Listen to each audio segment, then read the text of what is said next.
Hi guys, welcome back to the Topper Chef channel. Today we're going to make Cajun-style blackened tilapia.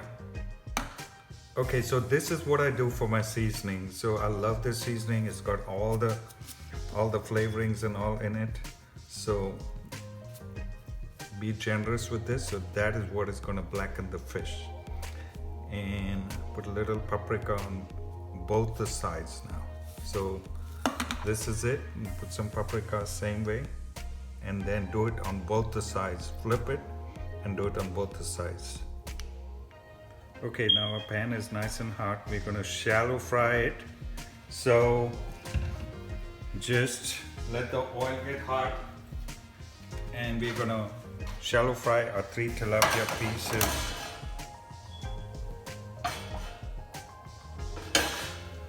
Okay, let the oil get hot.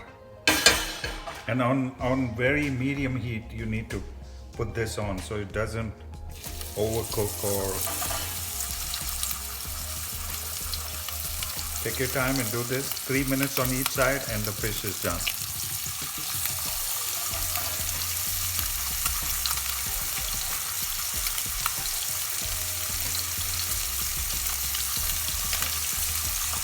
There you are.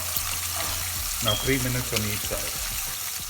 Okay, so now 3 minutes on this side. We're gonna slowly flip this on the other side. There, see, that's how we want it brown, nice and black. Now do the same for the other fish. Okay, so now our blackened tilapia is ready. This is our potatoes with spinach with horseradish dressing. This is a very good accompaniment with the blackened tilapia. Enjoy this wonderful dish. If you like this recipe, give us a big thumbs up and subscribe to our channel, the Topper Chef channel. Follow us on social media and also subscribe to our blog, the topperchef.com blog. Happy cooking!